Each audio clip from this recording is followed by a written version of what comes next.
Jenna's face, not Eliza's. Lucas screamed, dropping it, the ground pulsed, and a voice whispered from the pit, "You dug too deep!" Jenna found him, dragging him inside. The house locked itself, doors jammed, windows sealed. The scratching became a pounding, shaking the walls. Shadows oozed from the floorboards, forming shapes with too many limbs, their eyes glinting like wet stones. "Give us the boy," they hissed, their voices a chorus of gravel and wind.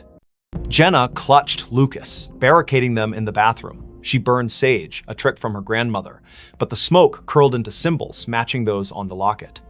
The shadows laughed, their forms pressing against the door. In desperation, Jenna grabbed a kitchen knife and carved a circle around them, chanting half-remembered prayers. The pounding stopped, but the air grew colder, the shadows retreating to the backyard. At dawn, the doors opened. Jenna and Lucas fled to a motel. Sheriff Tate searched the house, finding nothing. No locket, no pit, just fresh dirt under the oak, as if untouched. The Hargroves never returned. The house was sold again to a young couple who ignored the rumors. They started digging for a garden, and the oak's shadow grew longer. Weeks later, a neighbor reported screams from 23 Oak Lane. Police found the couple's car running, doors open, but no trace of them. In the backyard, a new locket lay under the oak, its photo showing Lucas, his eyes hollow. At night, Elmwood residents hear scratching from the earth, and those who pass the house swear the oak's branches move, reaching for something only they can see. The smile in her last photo. In the sleepy town of Willow Creek, nestled between rolling hills and a sluggish river, Mia Reynolds was known for her photography. At 27, she had a knack for capturing the soul of her subjects' families, weddings, even the town's annual fair. Her studio on Main Street was cluttered with vintage cameras and Polaroids pinned to corkboards. But in November 2025, Mia took a photo that would haunt Willow Creek forever. It started with a commission from the town's historical society. They wanted shots of the old Grayson Manor, a crumbling estate on the outskirts, abandoned since the 1940s. Rumors swirled about its last resident, Evelyn Grayson, who vanished after a fire gutted half the house. Locals whispered of her ghost, a pale figure seen in the manor's broken windows, smiling. Mia, a skeptic, saw it as a chance to boost her portfolio. She arrived at the manor on a foggy afternoon, her Nikon slung around her neck. The air was heavy, smelling of damp wood and something sour like rotting flowers. The manor loomed, its spires jagged against the gray sky, windows like empty eyes. Inside, dust motes danced in her flashlight's beam, illuminating peeling wallpaper and charred furniture. Mia snapped photos, the click of her shutter echoing in the silence. In the upstairs parlor, she found a cracked vanity mirror, its surface clouded but oddly warm to the touch. As she framed a shot, her camera's viewfinder flickered, showing not the room, but a woman pale, with long dark hair, wearing a tattered dress. Her smile was too wide, stretching beyond human limits, her eyes black voids. Mia gasped, lowering the camera. The room was empty, but the mirror reflected the woman, her head tilting as if studying Mia. Heart pounding, Mia fled, her photos untouched. Back at her studio, she developed the images. Most were normal, dusty rooms, broken stairs, but the last photo, taken in the parlor, showed the woman standing behind Mia, her smile splitting her face. Mia's own reflection in the photo was wrong, her eyes wide with terror she didn't remember feeling. She burned the print, but the image lingered in her mind, that smile searing itself into her dreams. That night, her studio phone rang, though the line had been disconnected for months. Static crackled, followed by a voice, soft, feminine, giggling, "You saw me." Mia yanked the cord from the wall, but the ringing continued, now from her cell phone, then her laptop, then nowhere, and everywhere. She locked the studio and ran home, but the giggling followed, echoing in her apartment's walls. Mia confided in her friend Caleb, a librarian with a passion for local history. He dug into Grayson Manor's past, uncovering Evelyn's story. In 1943, Evelyn, a recluse, was suspected of occult practices. Neighbors reported strange lights and chants from the manor. The night of the fire, Evelyn was seen smiling through the flames, unharmed, before vanishing.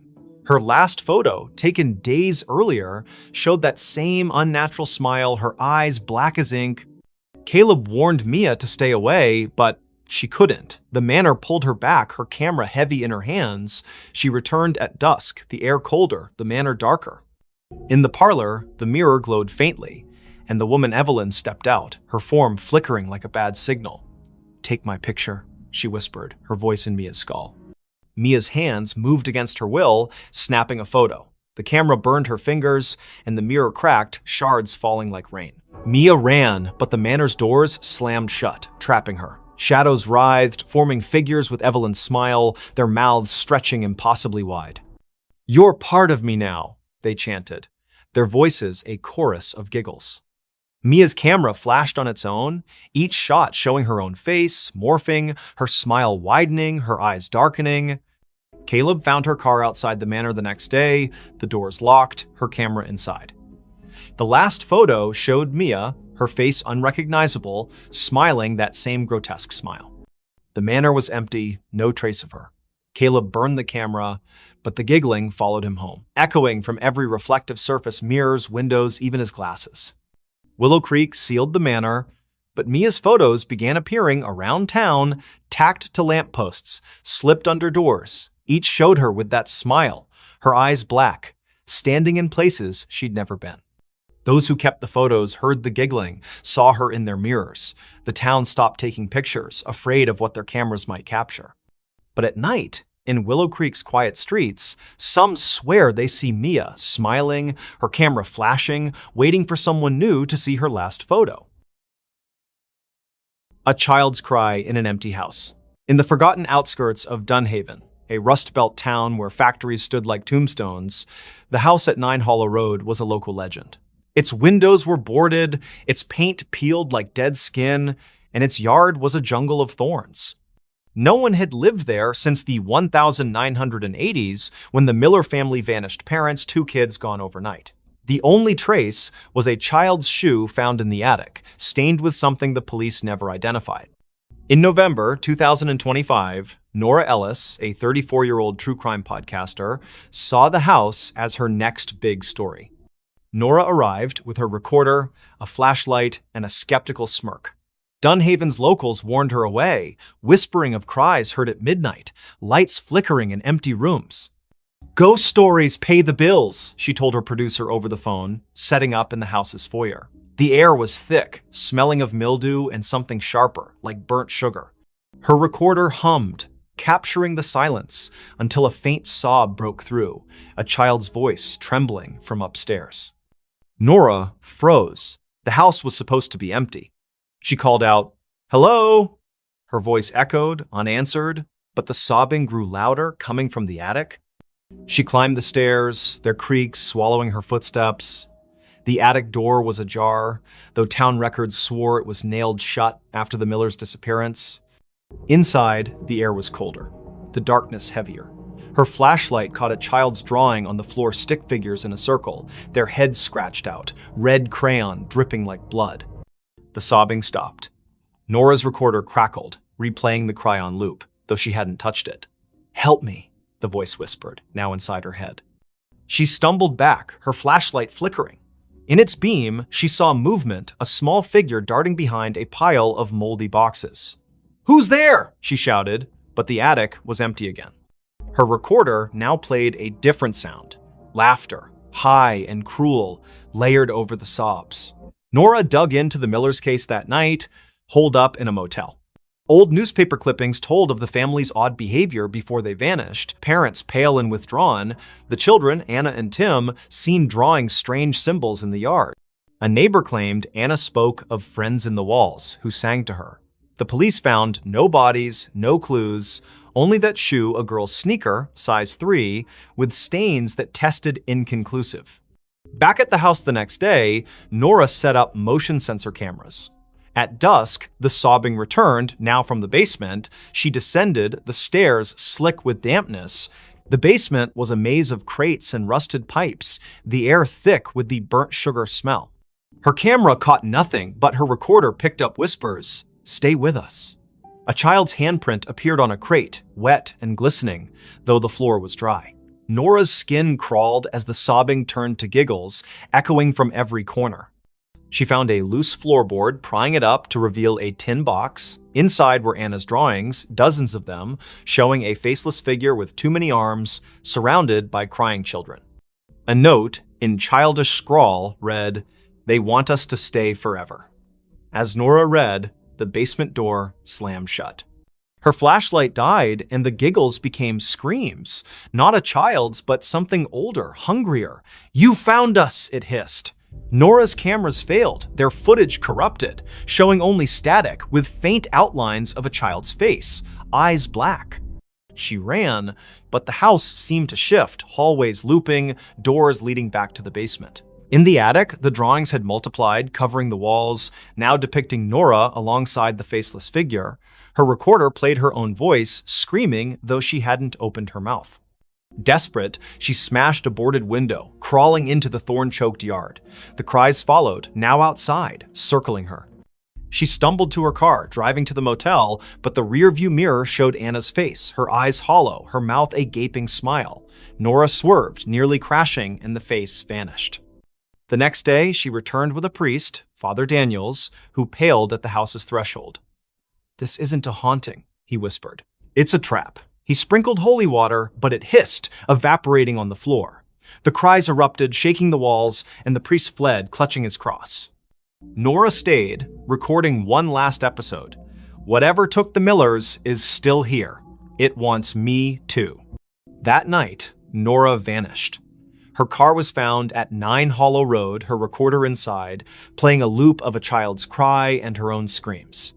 The house was empty, the drawings gone, but neighbors reported lights in the attic. A new family moved in months later, unaware of the history. Their daughter found a shoe in the attic, Nora's stained with something red. At midnight, they heard it, a child's cry echoing from an empty house, calling them to stay. The elevator never stopped on the same floor. In the heart of Ashwood City, where skyscrapers cast long shadows over neon-lit streets, the Crestview Towers stood as a relic of faded glory. Built in the 1970s, its 30 floors housed a mix of offices, apartments, and rumors of strange happenings. By December 2025, most tenants had fled, spooked by flickering lights and whispers in the halls. But for Riley Tate, a 29-year-old freelance coder scraping by, the cheap rent on the 22nd floor was worth the eerie vibes. Riley noticed the elevator's quirk on her first day. She pressed 22, but the car stopped on 13. A floor marked storage on the panel, its doors opening to a dark hallway lined with rusted lockers. The air was stale, smelling of mildew and something metallic. She jabbed the close button, but the elevator lingered, as if waiting. "Old wiring," she muttered, ignoring the faint hum like a distant voice coming from the corridor. The next day, it happened again. She pressed 22, but the elevator stopped on 7, revealing a dimly lit floor with peeling wallpaper and a child's tricycle tipped over in the hall. No one lived on 7. The landlord, Mr. Voss, a gaunt man with nervous eyes, swore it was vacant. Riley's skin prickled as the hum returned, now forming words, "Stay." She slammed the close button, her heart racing as the door shut. By the third night, the elevator never reached her floor. She'd pressed 22, but it stopped randomly 15, 9, 26, each floor wrong, each hallway different. Floor 15 had mirrors lining the walls, reflecting not Riley, but a pale figure with her face, eyes black and unblinking. Floor 9 smelled of ash, its walls scorched, with claw marks gouged into the plaster. Floor 26 was freezing, its windows frosted over, showing a city skyline that wasn't Ashwood's jagged alien under a red sky. Riley stopped using the elevator, taking the stairs, but the stairwell was no better. Doors to random floors were unlocked, leading to the same strange halls she'd seen from the elevator. Her phone's GPS showed her at Crestview Towers, but the coordinates flickered, sometimes placing her miles away in an empty field. She called Voss, who dismissed her concerns. "Old buildings creak," he said, but his voice trembled. Desperate, Riley researched the tower's history on X and in the city library. Crestview was built on the site of a 1920s asylum, razed after a fire killed dozens. Survivors spoke of an elevator to nowhere, a lift that trapped patients in looping corridors, never reaching their intended floor. The asylum's last director, Dr. DNM, Alara Finch, vanished in the fire, leaving a journal describing doorways that opened to other places, other times, sealed by rituals she couldn't complete. Riley's nights grew sleepless. The elevator dinged at odd hours, its doors opening on her floor, revealing those wrong hallways. One night, she woke to find her apartment door ajar, the elevator waiting. A voice, Alara's, she later learned, whispered from the car, "Come inside." Riley slammed her door, barricading it with a chair, but her laptop, left on, displayed a live feed of herself sleeping, filmed from above her bed. No camera was there. She confronted Voss, who paled at the mention of the elevator. "It's her," he whispered, eyes darting. "Alara, she never left." He admitted the tower was built to contain something, a rift, opened by the asylum's experiments that bled into reality.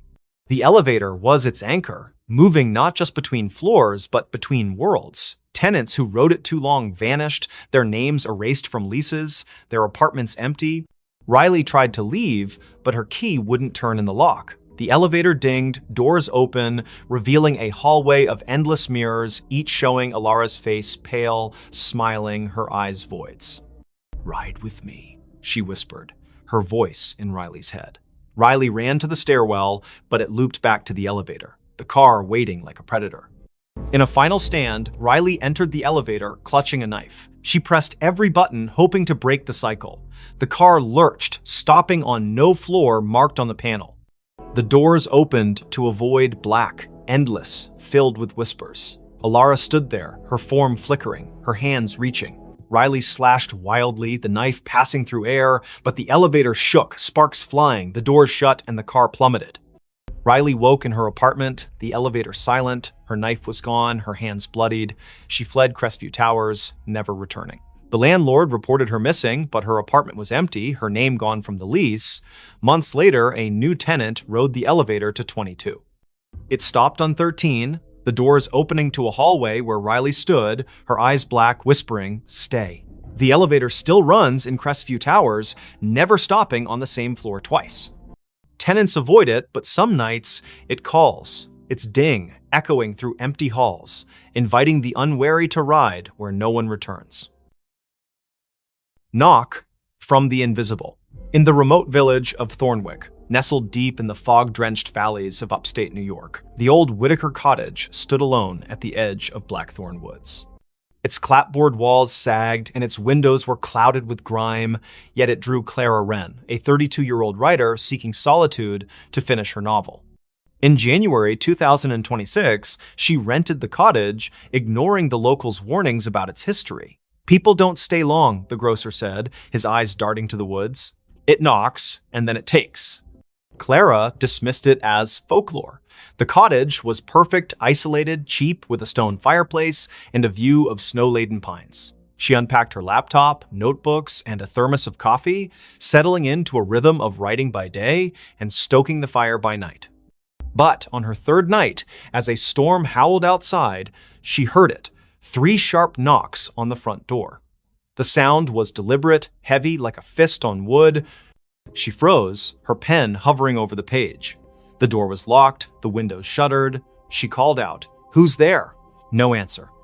The wind screamed, but the knocks came again, 3, slow, from the door. Clara grabbed a flashlight and peered through the peephole. Nothing but swirling snow. She opened the door, heart pounding, but the porch was empty, the snow undisturbed, no footprints, no tracks. The knocks returned the next night, now from the bedroom wall. 3, always 3, rhythmic and insistent. Clara checked every inch of the cottage attic, crawl space, even under the floorboards. Nothing. Her phone had no signal, the Wi-Fi dead. She drove to town, asking about the cottage's past.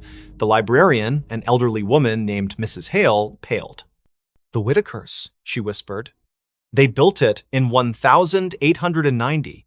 All 5 vanished by 1893. Neighbors heard knocking before each one disappeared. They called it the Invisible." Clara scoffed but bought salt and sage, sprinkling the former around doors and burning the latter, as Mrs. Hale suggested. That night, the knocks moved to the ceiling, louder, shaking dust from the beams. "Let me in," a voice whispered, soft and genderless, seeping from the walls. Clara's flashlight caught movement, a shadow darting across the room, formless yet heavy like a weight in the air. She screamed, barricading herself in the bathroom, but the knocks followed, now inside the mirror, the glass rippling like water. She found a diary under a loose floorboard the next day, its pages brittle, written by Eliza Whitaker. "The invisible comes at night," it read. "It knocks to be let in, but it's already here. It wants a vessel." The last entry was scrawled, "I let it in. God forgive me." Clara's hands shook. The diary mentioned a ritual salt and blood to banish it, but warned of a cost. It takes what you love most. That evening, the knocks were everywhere. Walls, windows, even her laptop screen. The air grew thick, smelling of wet earth and decay. Clara's flashlight died, and the fire dimmed, casting shadows that moved against the light's logic. She poured salt in a circle, pricking her finger to drip blood, as the diary instructed. The knocks stopped, replaced by a wail that shook the cottage, windows cracking. The shadow coalesced, a formless mass with eyes like burning coals hovering outside her circle. "You can't keep me out," it hissed, its voice in her skull. Clara chanted the ritual's words, her voice breaking. The shadow lunged, but the salt flared, repelling it. The cottage trembled, beams groaning as the shadow screamed, dissolving into the floor. Silence fell, heavy and wrong. Clara fled at dawn, leaving everything: laptop, clothes, her unfinished novel. She drove to a motel, but the knocks followed, faint at first, tapping her car's dashboard, then her motel mirror. She burned the diary, hoping to sever the tie, but the ashes formed 3 knocks on the table. Her phone, offline, played a recording of her own voice. "Let me in." Thornwick's sheriff searched the cottage, finding no trace of Clara. Her car was found in the woods, empty, with salt scattered across the seats. Locals say the cottage is quiet now, but at night, hikers hear knocks 3, always 3, coming from the trees. A new tenant moved in, unaware.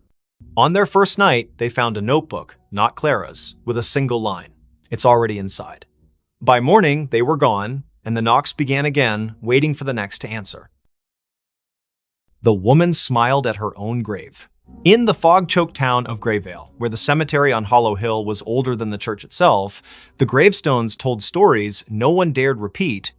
It was March 2026 when Elise Carver, a 30-year-old archivist, arrived to catalog the town's records for a university project. Grayvale's library was a treasure trove of crumbling ledgers, but it was the cemetery that drew her a maze of moss-covered stones, some dating back to the 1700s. Locals avoided it, whispering of a woman seen wandering among the graves, smiling at one in particular. Elise, ever the skeptic, dismissed the tales as rural superstition. She set up in a rented room above the town's only inn, her nights filled with dreams of fog and footsteps. Her first visit to the cemetery was uneventful, her camera snapping photos of weathered epitaphs under a gray sky.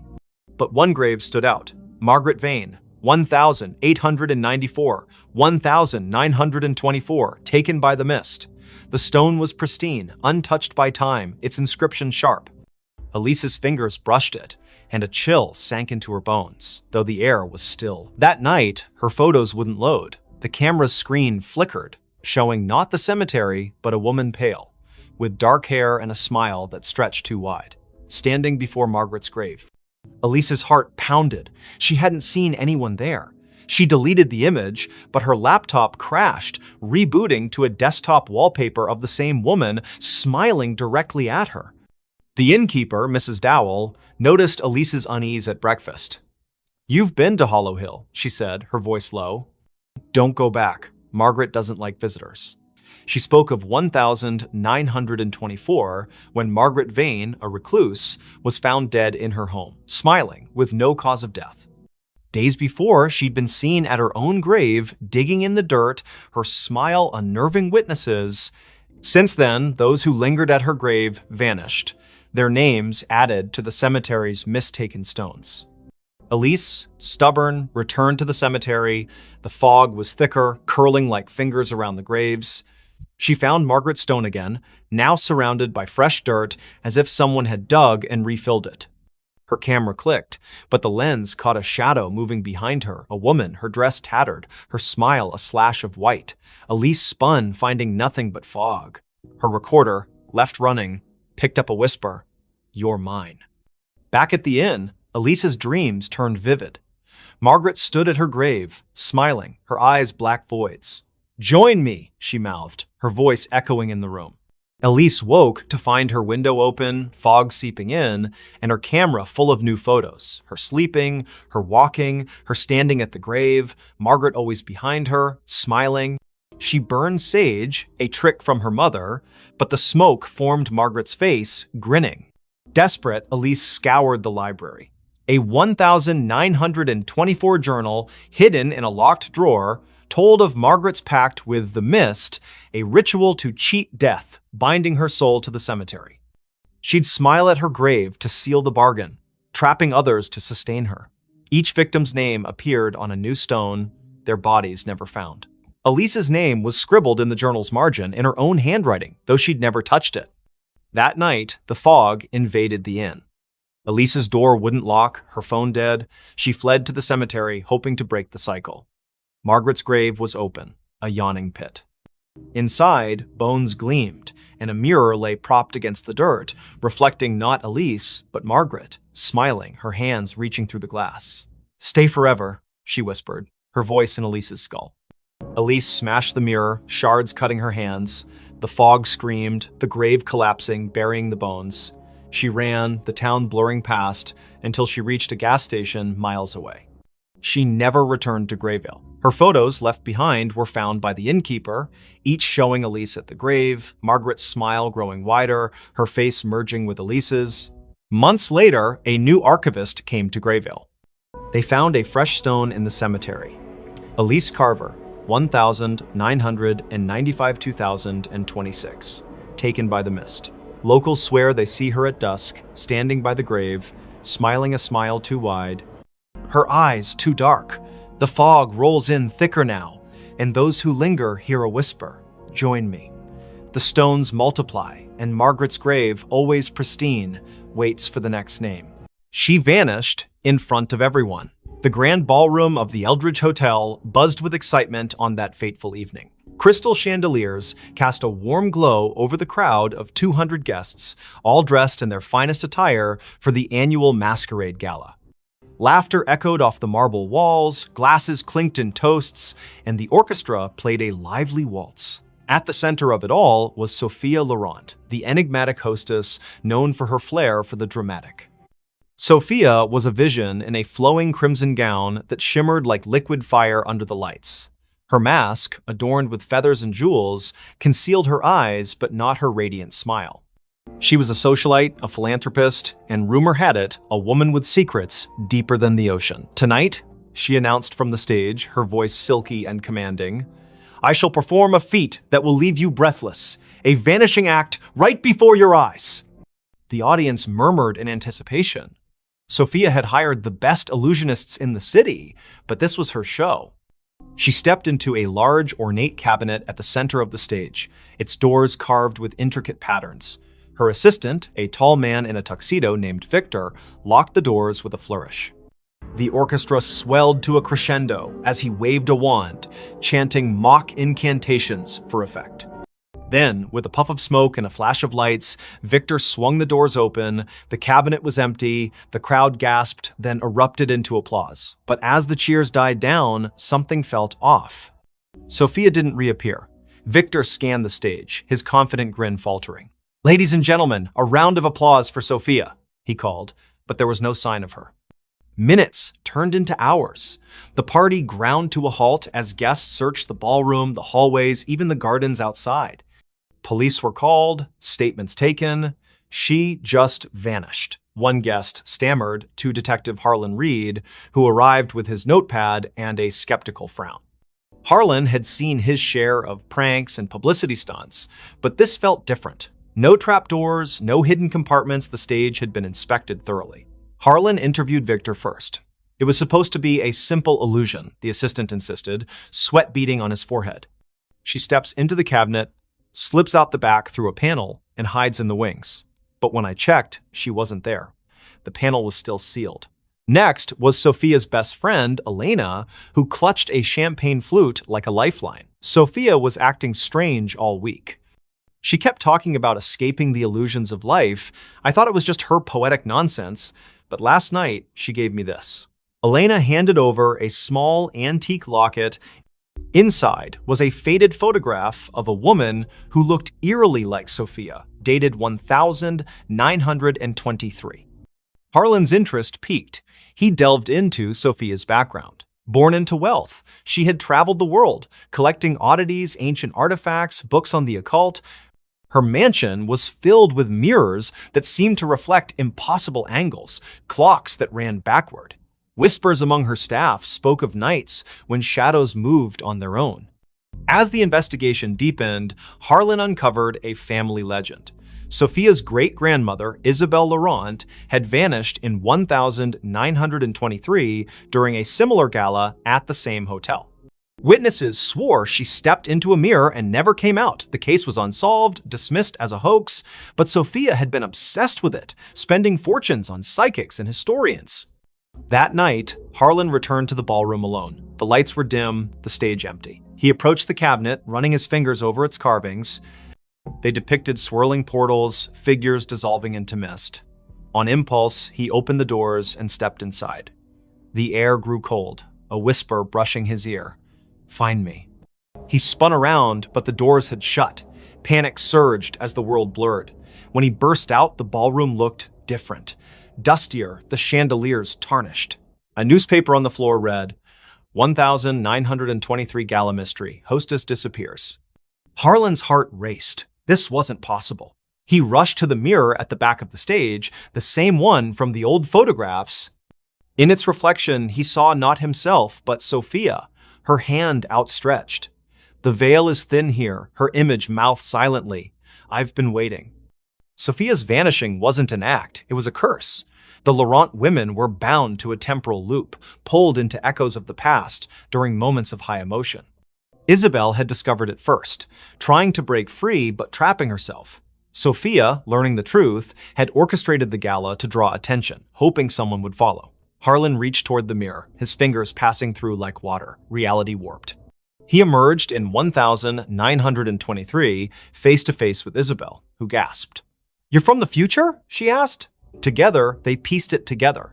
The cabinet was no ordinary prop, it was a relic from an ancient cult designed to bridge timelines. To escape, one had to anchor themselves with a personal token, the locket. Harlan, with Elena's locket in hand, chanted the incantation inscribed inside. A vortex opened, pulling him back, but he wasn't alone. Sophia materialized beside him, gasping for air, her gown disheveled. Back in the present, the crowd had dispersed, but Elena waited. Sophia embraced her friend, tears streaming.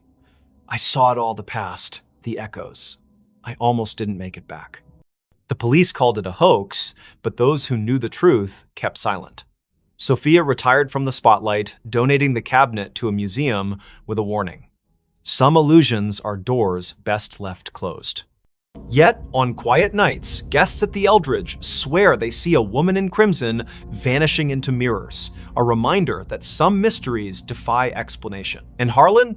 He carries the locket always, just in case. That voice never stopped. In the quiet suburb of Willow Creek, where maple trees whispered secrets to the wind, lived Emily Carter, a 32-year-old librarian with a penchant for forgotten novels and herbal tea. Her life was orderly books, shelved by genre, days mapped out in planners until the voice began. It started subtly, one rainy afternoon in her attic apartment. Emily was sorting through old vinyl records when a soft murmur echoed in her mind. "Turn left at the corner." She froze, glancing around the empty room. No radio, no neighbors audible through the thin walls. Shaking it off as fatigue, she continued her day. But the voice persisted. That evening, as she walked home from the library, it whispered again. "Cross the street now." She obeyed instinctively, and seconds later, a speeding cyclist barreled past where she'd been standing. Her heart pounded. Coincidence? Or something more? By morning, the voice was a constant companion. "Don't eat the yogurt, it's spoiled." Sure enough, the carton smelled off. "Call your sister, she needs you." Emily dialed, and her sister Sarah answered in tears, her job lost, spiraling into despair. The voice guided Emily through comforting words, turning the call into a lifeline. At first, Emily embraced it. Guardian angel, she joked to herself, researching auditory hallucinations online. But doctors found nothing wrong. No tumors, no schizophrenia markers. Stress-induced, one psychiatrist said. Yet the voice grew bolder, more insistent. Go to the park at dusk, bench by the fountain. Emily complied, curiosity overriding caution. There, an elderly man sat, clutching a faded photo. The voice urged, ask about his daughter. The man, Mr. Harlan, poured out his story, a child lost decades ago in a hit and run. Emily's questions led to a breakthrough. She recalled a library archive mentioning a similar unsolved case. Together, they uncovered clues pointing to a local businessman. Word spread. People sought Emily out, the woman who knew things. A grieving mother found closure about her son's disappearance. A businessman avoided a fraudulent deal. The voice was infallible, but it never revealed its source. Who are you? Emily pleaded silently one night, staring at her reflection. A friend, it replied, warm yet distant. As months passed, the voice's demands escalated. Break into the old warehouse on Elm Street. Emily hesitated this crossed lines, but visions flooded her. A kidnapped child hidden there. She went, heart racing, and found the boy, alerting police anonymously. Heroic, yet terrifying. The voice was reshaping her life, pulling her from quiet anonymity into shadows of danger. Then came the nightmares. Emily dreamed of a car crash, twisted metal, screams, her own face behind the wheel. Waking in sweat, she demanded answers. Tell me the truth! The voice sighed. I am you, Emily, from the future. Disbelief shattered her, but fragments aligned. The crash in her dreams? A memory, not a premonition. In 2047, Emily would invent a neural implant for time echo communication, sending warnings back to prevent tragedies. But a glitch trapped her consciousness in a loop, echoing eternally to her past self. The voice never stops because you never let it, it explained. I chose this to save lives, to rewrite fates. But the cost, isolation, madness creeping in. Emily recoiled. Was her life a puppet show? She tried ignoring it, drowning it with music, pills, but it persisted. Save the girl on the bridge tonight. Defiant, she stayed home. The next day's news. A suicide off the Willow Creek Bridge. Guilt crushed her. Resigned, Emily accepted her fate. She became a vigilante of sorts, guided by her future self's whispers. Years blurred. The voice grew fainter, wiser. On her deathbed, surrounded by those she'd saved, Emily smiled. Thank you, she thought. No, the voice replied softly. Thank you for listening. And in that moment, as her eyes closed, she glimpsed the loop closing a young Emily in the attic, hearing the first whisper. The voice never stopped, it simply began anew. The house that was never on the map. In the fog-shrouded hills of rural Vermont, where GPS signals faltered and old paper maps yellowed in glove compartments, stood a house that defied existence. Dr. Elias Thorne, a cartographer by trade, discovered it by accident during a surveying trip in the fall of 2023. His equipment glitched near Blackwood Forest, a blank spot on every digital map, an oversight on the antiques. Curiosity piqued, he hiked through the brambles and emerged at a clearing. There it was, a Victorian mansion, ivy-choked and weathered, its spires piercing the gray sky like accusing fingers. Elias bought it on impulse, dirt cheap from a seller who vanished after the deed was signed.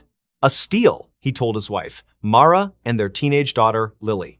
They needed a fresh start after the city had chewed them up. Elias's job loss, Mara's anxiety attacks, Lily's rebellion. The house promised isolation, peace, but from the first night, unease settled like dust. The movers swore the address didn't exist. You're sure this is it? One asked, eyeing the overgrown path. Inside, the room smelled of damp earth and forgotten whispers. Elias laughed it off, but Lily found the first anomaly. Her phone's map app showed an empty field where the house should be. Glitch, she muttered, but zooming in revealed nothing. No streets, no landmarks, just void. That evening, as rain lashed the windows, strange sounds began. Not creaks or groans, but echoes, faint conversations from empty rooms, like recordings of lives long past. Mara heard children's laughter in the attic, though the stairs led to a bricked-up wall. Imagination, Elias dismissed, burying himself in his maps. He spread them across the dining table, marking the house's location obsessively. But no matter how he plotted coordinates, the ink bled, lines curving away as if repelled. Lily explored the basement first. Flashlight in hand, she descended creaking stairs into a labyrinth of cobwebbed shelves. Amid dusty crates, she found a leather-bound journal dated 1897. The entry spoke of a builder, Harlan Crow, who constructed the house as a sanctuary from the world's gaze. But later, pages devolved into madness. The walls shift. Doors open to nowhere. It hides us from maps, from reality itself. The last entry, we are not alone. The others, they never left. That night, Lily dreamed of shadows peeling from the walls, forming humanoid shapes that whispered her name. She woke to find her bedroom door ajar, leading not to the hallway, but to a mirrored corridor stretching infinitely. Panicking, she slammed it shut. In the morning, it was normal again. Bad dream, she told herself, but bruises on her arms suggested otherwise. Elias noticed changes too. Rooms expanded or contracted overnight. The kitchen, once cozy, now felt cavernous, echoes amplifying every footstep. He measured it, dimensions impossible, defying Euclidean geometry. Non-Euclidean spaces, he murmured, recalling Lovecraftian tales. Mara found solace in the garden, but the flowers wilted under her touch, petals curling like screams.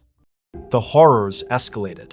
One evening, during dinner, the lights flickered. When they stabilized, Lily was gone.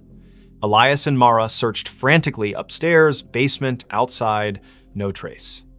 But from the vents came her voice, faint and distorted. "Help, it's pulling me in." They tore at wallpaper, revealing older layers beneath. Faded drawings of trapped figures, hands pressed against invisible barriers. Elias delved into local lore at the town library. Blackwood Forest had a history of disappearances dating back centuries. Settlers spoke of a fold in the world, a place where reality thinned, swallowing the unwary. Harlan Crow, it turned out, was an occultist who built the house on a ley line, intending to escape creditors and enemies by making it unfindable. But the ritual backfired, anchoring the house in a liminal space, a pocket dimension that fed on inhabitants. That night, Mara vanished too. Elias heard her screams from the attic, now inexplicably accessible. He climbed, finding a room filled with mannequins posed in frozen agony faces, twisted, eyes hollow. One wore Mara's necklace. "No," he gasped, backing away. The door sealed behind him. Alone, Elias confronted the truth. The house wasn't on maps because it wasn't fully here. It existed in the cracks between worlds, luring souls to sustain itself. Whispers surrounded him now. Voices of the lost, including Lily and Mara, begging for release. He tried to leave, but the front door opened to the same foyer, looping eternally. In desperation, Elias burned his maps in the fireplace. Flames roared, illuminating shadows that coalesced into forms Crow and his victims, their eyes pleading. "Join us!" they chorused. As the fire died, Elias felt himself fading, his outline blurring like erased ink. Search parties combed Blackwood Forest for weeks, but found no house, no family. The Thorn disappearance became another legend, whispered in town. Yet, on foggy nights, hikers swear they glimpse a mansion in the trees, one that vanishes when approached, forever unmarked, eternally hungry. Police found something under the bed. The call came at 3:17 a.m., shattering the quiet of Willowbrook's police station. Officer Rachel Hayes, bleary-eyed from a double shift, grabbed the radio. "Disturbance at 42 Maple Lane. Dispatch crackled. Neighbor reports screams. Possible domestic." Rachel exchanged a glance with her partner, Officer Tom Carver. They'd patrolled this sleepy suburb for years. Nothing ever happened on Maple Lane. The house was a modest two-story, its porch light flickering like a dying star. Rachel knocked, but no one answered. The neighbor, Mrs. Clancy, stood across the street, clutching her robe. "It was a woman's scream," she whispered. Then silence. The porters. "They're quiet, folks. Something's wrong." Tom jimmied the lock, and they stepped inside. The air was thick, stale, with a faint metallic tang. The living room was pristine, couch cushions fluffed, a muted TV playing infomercials. Rachel's flashlight swept the staircase. "Police!" she called. No response. Upstairs, the master bedroom door was ajar. Rachel nudged it open, her hand on her holster. The bed was unmade, sheets tangled like a struggle had occurred. A bedside lamp lay shattered on the floor.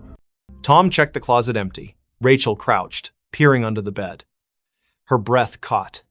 "Tom, get over here." Beneath the bed frame, scratched into the hardwood, was a crude pentagram, its lines smeared with something dark and sticky. In its center lay a bundle, wrapped in a stained blanket.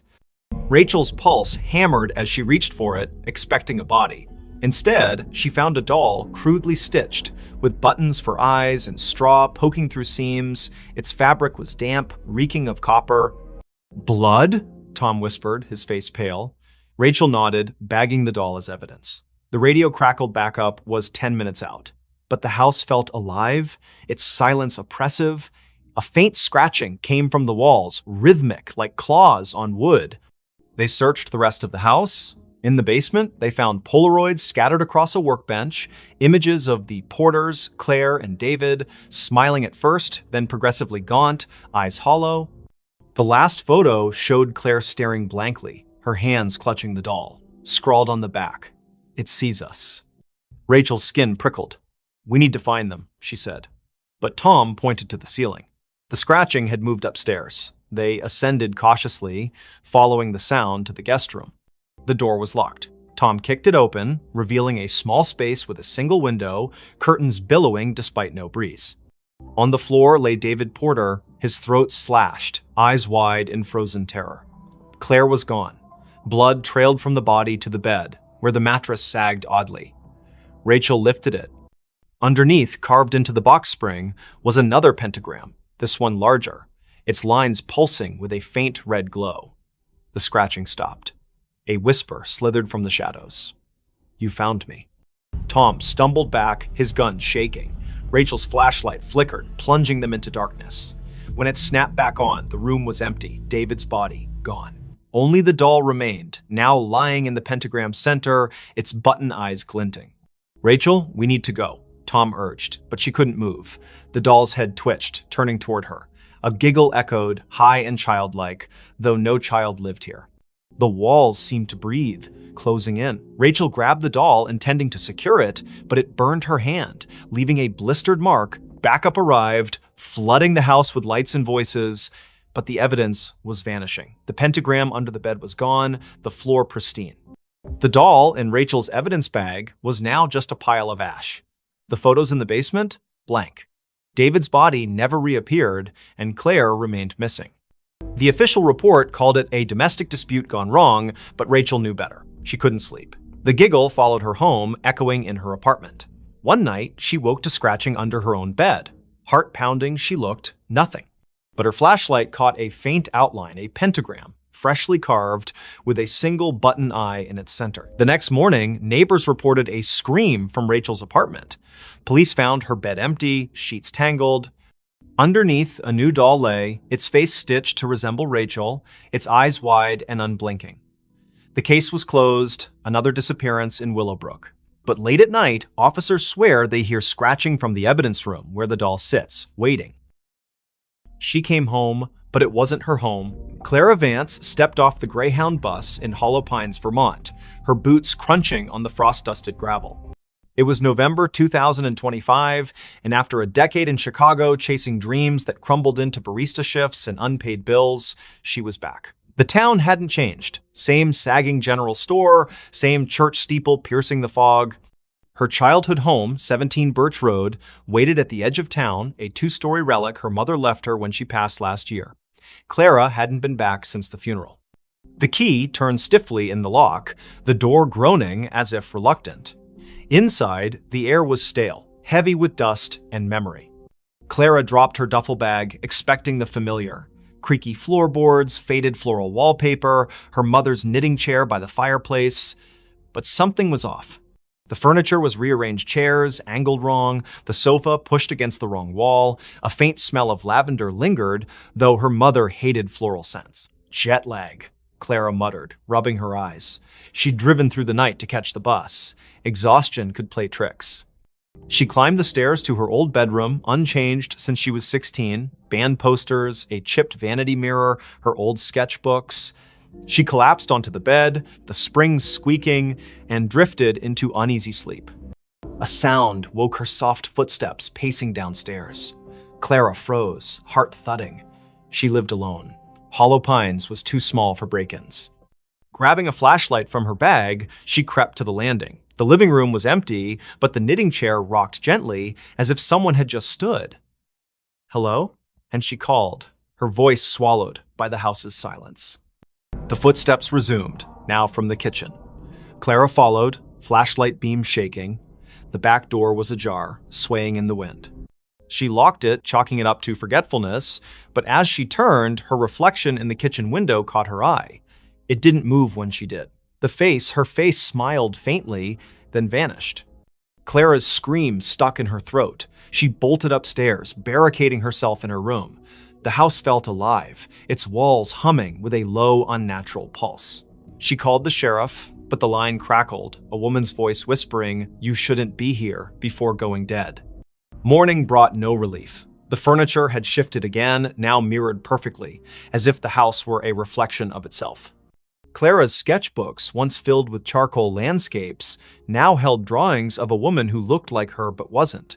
Hollow eyes, too wide smile, hands reaching from shadowed corners.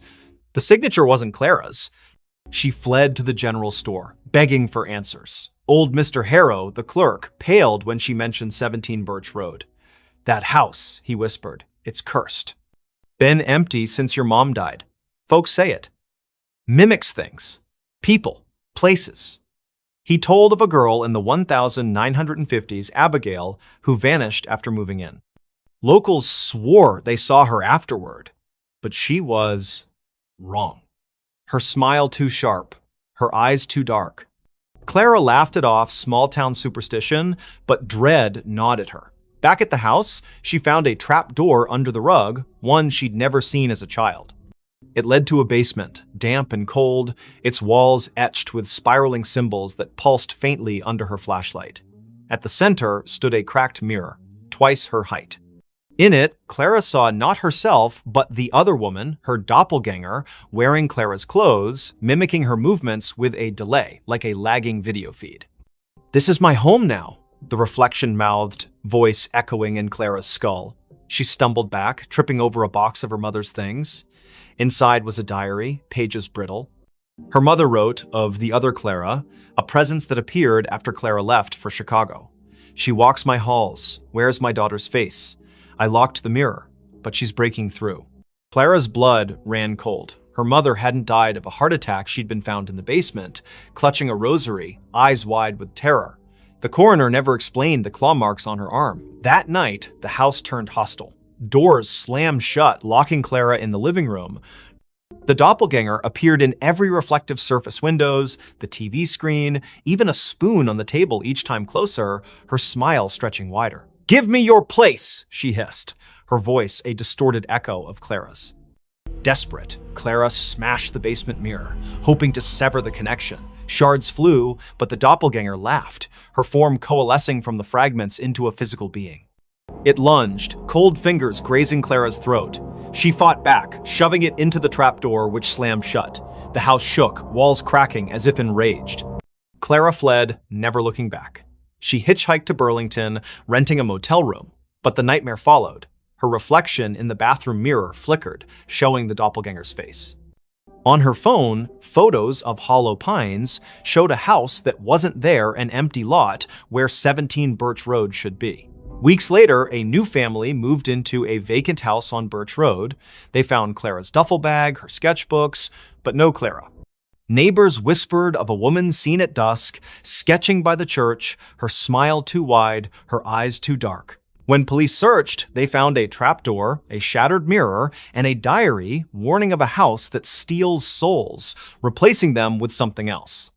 Clara was never found. But in Hollow Pines, they say she still walks, trying to come home to a house that was never hers. That night, the mirror started talking. The antique mirror arrived at the thrift store on a damp October morning in 2025, its gilded frame tarnished, its glass clouded like a cataract eye.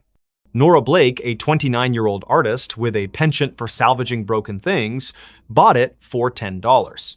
"It's got character," she told the cashier, ignoring the way his hands shook as he wrapped it. Her apartment in downtown Ashwick, a crumbling mill town, was already a mosaic of thrift finds, chipped teacups, warped books, a clock that ticked backward. The mirror fit right in, hung above her fireplace, reflecting her cluttered living room in muted grays. Nora noticed the oddities that first night. While sketching at her easel, she caught a flicker in the mirror, not her reflection, but a shadow that darted out of sight. She blinked, chalking it up to exhaustion. She'd been pulling late shifts at the diner, her hands smelling of grease and coffee. But as she turned off the lights, a whisper slithered from the mirror. Nora. Her name, soft and deliberate, like a lover's sigh. She spun around, heart pounding. The room was empty, the mirror still. Sleep eluded her. The whisper came again at 3 a.m. Louder. Look at me. Nora stumbled to the mirror, her breath fogging the glass. Her reflection stared back, but her eyes seemed wrong too wide, pupils dilating like ink spreading in water. She touched the glass. It was warm, pulsing faintly. Stress, she muttered, unplugging every light and crawling back to bed. By morning, the mirror had changed. Its surface was clearer, almost luminous, reflecting details Nora hadn't noticed. A crack in the ceiling, a stain on the rug. But it didn't reflect her. Instead, it showed a woman who looked like Nora, same auburn hair, same freckles, but dressed in a high-collared gown, her expression hungry. "Stay with me," the woman mouthed, her voice echoing in Nora's skull. Nora covered the mirror with a sheet, but the whispers persisted, seeping through the fabric. "You're mine now." She called her friend Milo, a skeptic who fixed electronics and scoffed at ghost stories. He inspected the mirror, finding nothing, no wires, no speakers. "It's just old glass," he said. But his voice trembled when he noticed the sheet had fallen off, the mirror bare again. That night, Nora dreamed of the woman in the gown. She stood in a candlelit room, walls dripping with black mold, chanting in a language Nora didn't know. The woman's hands reached through the dream, clawing at Nora's chest. She woke gasping, claw marks burning across her ribs. The mirror glowed faintly, the woman's face pressed against the glass from the inside, smiling. Nora researched the mirror's origins. The thrift store had no records, but an old newspaper clipping mentioned a similar mirror owned by Evelyn Crane, an Ashwick heiress who vanished in 1892. Locals claimed Evelyn practiced witchcraft, trapping souls in reflective surfaces to cheat death. Her mansion burned down, but the mirror survived, passing through estate sales, each owner meeting misfortune, suicides, disappearances, madness. Desperate, Nora tried to destroy the mirror. She swung a hammer, but the glass didn't crack. The blow reverberated, knocking her back. The woman's laughter filled the room, sharp and gleeful. "You can't break me." Objects began moving, books slid off shelves, teacups shattered. The mirror's reflection showed not her apartment, but Evelyn's charred mansion, its walls alive with writhing shadows. Milo returned, pale but determined, with a priestess from a local Wiccan group. She burned sage, chanting protections, but the air grew heavy, the temperature plummeting. The mirror pulsed, and Evelyn's voice boomed. "This is my vessel." The priestess screamed, blood trickling from her nose, and fled. Milo stayed, gripping Nora's hand. "We burn it," he said. They doused the mirror in gasoline, but the flames wouldn't catch. Instead, the mirror's surface rippled, and Evelyn stepped out, her form solidifying, gown pristine, eyes black voids. Nora and Milo ran, but the apartment's doors locked, windows sealed. Evelyn's laughter chased them, her footsteps heavy. "You invited me in," she taunted, her fingers brushing Nora's neck, cold as frostbite. In a final stand, Nora faced the mirror, staring into Evelyn's eyes. "Take me, but leave him," she pleaded. The mirror flared, and Nora felt herself pulled inside, her body dissolving into light. She saw Evelyn's memories, betrayals, rituals, a desperate pact with something ancient. Then, darkness. Milo woke in the apartment, alone. The mirror was gone, the wall bare. Nora's sketchbooks lay open, filled with drawings of Evelyn's face.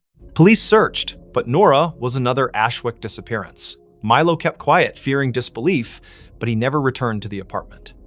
Months later, a new tenant hung a cheap mirror above the fireplace.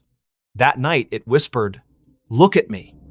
And in its reflection, Nora's face appeared, her eyes too wide, her smile not her own. The final note before disappearing.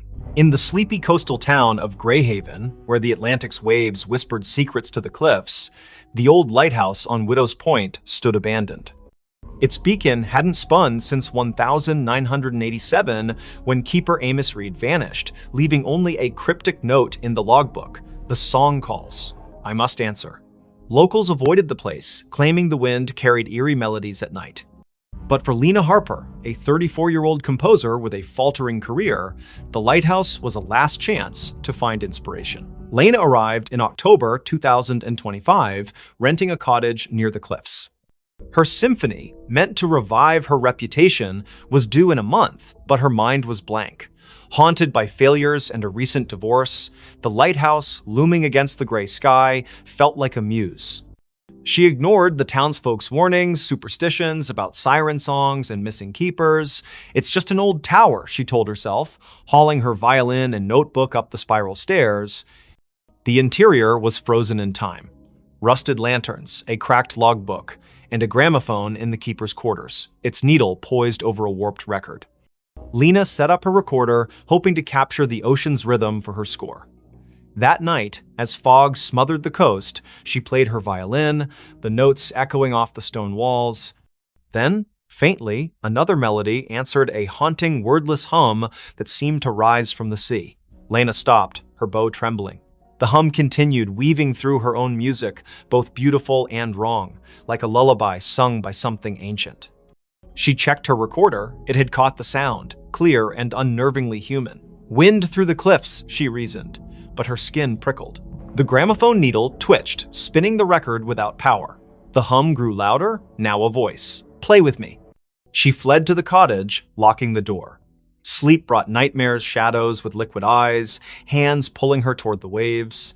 By morning, her recorder was blank, the haunting melody erased. Desperate for answers, Lena visited the town library, finding records of Greyhaven's lost. Since the lighthouse was built in 1843, 7 keepers had vanished, each leaving a note about a song. The last, Amos, was found days before his disappearance, wandering the cliffs, muttering about her voice. Lena's obsession grew. She returned to the lighthouse, playing her violin to lure the voice. It came stronger, singing in a language she didn't know, yet understood. Finish the song and join us. Her fingers moved unbidden, composing a melody that felt like it belonged to someone else. She scribbled it down, a single page, titled The Final Note. It was perfect, her masterpiece, but writing it left her drained, her reflection in the lantern room's glass pale and unfamiliar. That night, the lighthouse shook. The gramophone blared, its record spinning backward, spewing distorted wails. Lena's score glowed faintly on the table, the ink shifting, forming symbols that pulsed like a heartbeat. The voice was inside now. You're mine. Shadows slithered from the walls, their forms humanoid but fluid, eyes glinting like oil slicks. They circled her, humming her own melody. Lena ran, but the stairs looped endlessly, each turn bringing her back to the lantern room. The glass walls reflected not the ocean, but a churning abyss, faces pressing against it. Amos, the other keepers, their mouths open in silent screams. The voice laughed, complete it or stay forever. In a panic, Lena grabbed her score and tore it, scattering the pieces. The shadows shrieked, the lighthouse trembling as if in pain. The gramophone exploded, shards cutting her arms. She stumbled outside, collapsing on the cliffs. Dawn broke, the fog lifting, and the lighthouse stood silent, its door sealed as if never opened. Lena fled Greyhaven, her symphony unwritten. She burned her violin, moved inland, and swore never to compose again. But the melody lingered, humming in her dreams. Months later, a package arrived at her new apartment, no sender, no postmark. Inside was a single sheet of music, her handwriting, titled The Final Note. The ink was wet, smelling of salt and decay. She called the Greyhaven sheriff, who sent a deputy to Widow's Point. The lighthouse was empty, the logbook untouched since Amos's note. But on the cliffs, they found Lena's recorder, playing a loop of her voice singing the haunting melody, though she hadn't returned. Her cottage was searched, her belongings were gone, replaced by a single note. The song calls. I answered. Fishermen avoid Widow's Point now. On stormy nights, they hear a violin over the waves, joined by a chorus of voices that never fade. The lighthouse remains dark, but some swear its beacon flickers briefly, illuminating a figure at the edge of the cliff, playing one final note before disappearing into the sea. The hiker